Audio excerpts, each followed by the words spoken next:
Dogma e Ritual de Alta Magia. Eliphas Levi. Primeira parte. Dogma. Capítulo 9. Tet. A Iniciação. Yesod Bonum. O iniciado é aquele que possui a lâmpada de Trismegisto, o manto de Apolônio e o bastão dos patriarcas. A lâmpada de Trismegisto é a razão iluminada pela inteligência. O manto de Apolônio é a posse completa de si mesmo, que isola o sábio das correntes instintivas, e o bastão dos patriarcas é o socorro das forças ocultas e perpétuas da natureza. A lâmpada de Trismegisto ilumina o presente, o passado e o futuro, exibe a nudez da consciência dos homens e ilumina o âmago do coração das mulheres. A lâmpada brilha com chama tríplice. O manto se dobra 3 vezes, e o bastão se divide em 3 partes.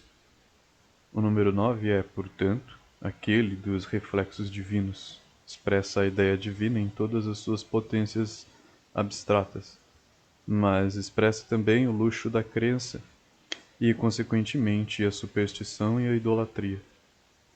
Por isso Hermes fez dele o número da iniciação, porque o iniciado reina sobre a superstição, e pela superstição, e só ele pode marchar sozinho nas trevas, apoiado em seu bastão, envolto em seu manto e iluminado por sua lâmpada. A razão foi outorgada a todos os homens, porém nem todos sabem fazer uso dela. É uma ciência que é necessário aprender. A liberdade foi oferecida a todos, mas nem todos sabem nela se apoiar. É um poder do qual é necessário se apossar. Não atingimos nada que não nos custe mais do que um esforço. O destino do homem é enriquecer-se com seu ganho e que tem em seguida como Deus a glória e o prazer da dádiva.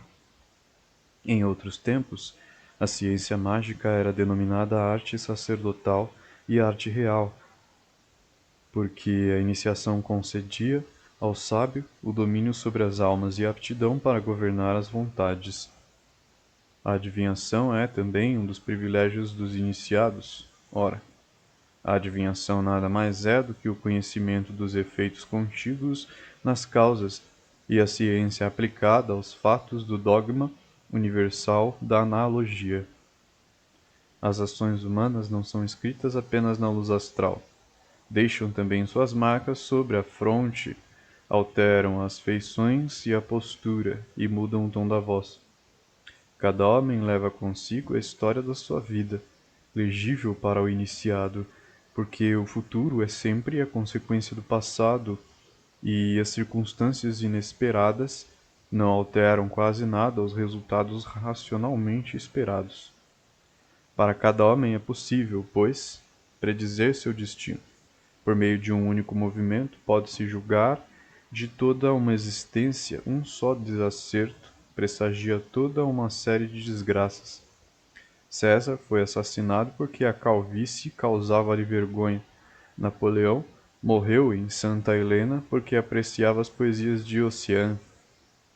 Nota: o nome Ossian se refere a 2 personagens históricas: o bardo escocês, filho do rei Fingal de Morven, que viveu no século III, e o poeta Macpherson, que em 1760 publicou, sob o pseudônimo de Ossian, poesias carregadas de melancolia que fizeram muito sucesso e influenciaram de maneira marcante a literatura romântica.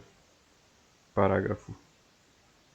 Luís Felipe devia abandonar o trono, como o abandonou, porque usava um guarda-chuva. Isso não passa de paradoxo para o vulgo, que desconhece as relações ocultas das coisas, mas constituem motivos para o iniciado, que tudo compreende e com nada se assombra.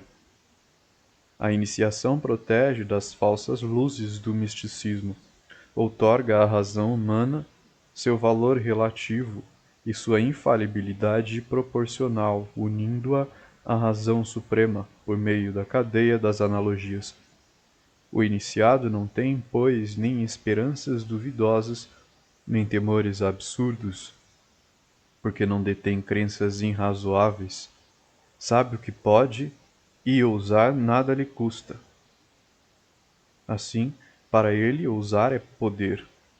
Eis aqui, portanto, uma nova interpretação dos atributos do iniciado. Sua lâmpada representa o saber. O manto em que se envolve representa sua discrição, e seu bastão é o emblema de sua força e de sua audácia. Sabe ousar e se calar. Sabe os segredos do futuro, ousa no presente e se cala acerca do passado. Conhece as debilidades do coração humano e ousa servir-se delas para realizar sua obra e se cala sobre seus projetos. Conhece a razão de todos os simbolismos e de todos os cultos. Ousa praticá-los ou abster-se sem hipocrisia e sem impiedade e cala-se a respeito do dogma único da alta iniciação. Conhece a existência e a natureza do grande agente mágico, ousa realizar os atos e a pronunciar as palavras que o submeterão à vontade humana e se cala com relação aos mistérios do grande arcano. Assim podeis vê-lo com frequência triste, porém nunca abatido nem desesperado, frequentemente pobre, mas nunca em condição vil ou miserável, frequentemente perseguido, porém nunca abandonado nem vencido. É solidário com a viuvez e o assassinato de Orfeu, com o exílio e a morte solitária de Moisés, com o martírio dos profetas, com as torturas de Apolônio, com a cruz do Salvador. Sabe em que abandono morreu Agripa, cuja memória ainda é caluniada. Sabe em que fadiga sucumbiu o grande Paracelso e tudo quanto deveu sofrer Raimundo Lúlio para chegar, finalmente, à sua morte sangrenta. É solidário com Swedenborg. Nota: Emanuel Swedenborg, 1688 a 1772. Místico, visionário e clarividente sueco, Swedenborg declarou que estava em contato com o mundo espiritual, do qual pretendia ser o revelador. Criou um movimento religioso ao qual aderiram inúmeros adeptos. Experimentou visões genuínas, embora objeto de maiores explicações até hoje, e indiscutivelmente previu algumas importantes descobertas, entre elas a cristalografia. Parágrafo. Fazendo-se de louco e mesmo perdendo verdadeiramente a razão, a fim de fazer perdoar sua ciência, com Saint-Martin. Nota: Louis Claude Saint-Martin, 1743 a 1803. Escritor, filósofo e ocultista francês na linha de Jacob Boehme, por cujo iluminismo espiritualista foi influenciado. Parágrafo. Que se ocultou toda a vida, com Cagliostro. Nota: Giuseppe Balsamo, 1743-1795, médico siciliano e personagem que até hoje suscita controvérsia.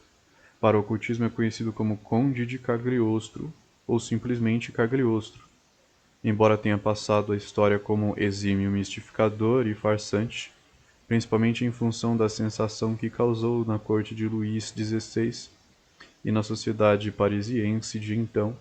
Cagliostro foi seguramente um mago, desempenhou papel relevante na franco-maçonaria e teria até provavelmente fundado uma loja maçônica independente, baseada na tradição iniciática dos magos egípcios.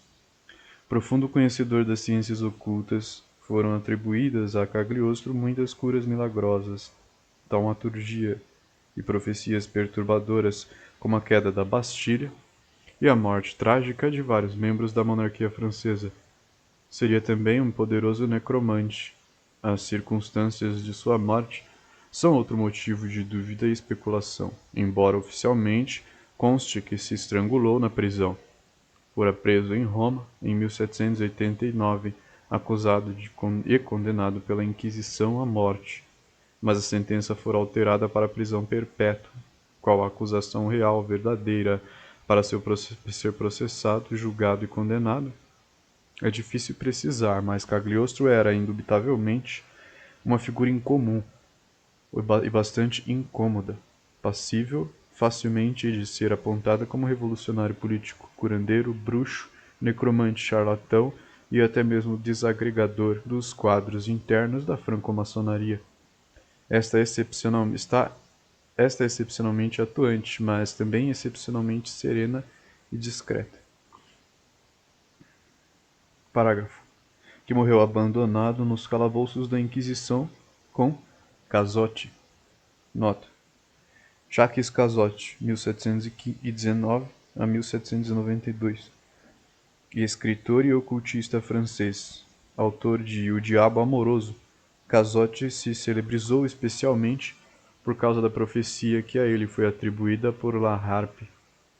Durante um jantar, em janeiro de 1788, ao qual estavam presentes várias personalidades francesas, inclusive o próprio poeta, tradutor e crítico literário Jean-François de La Harpe. Ele previu com minúcias a morte de vários participantes do jantar, inclusive a sua própria.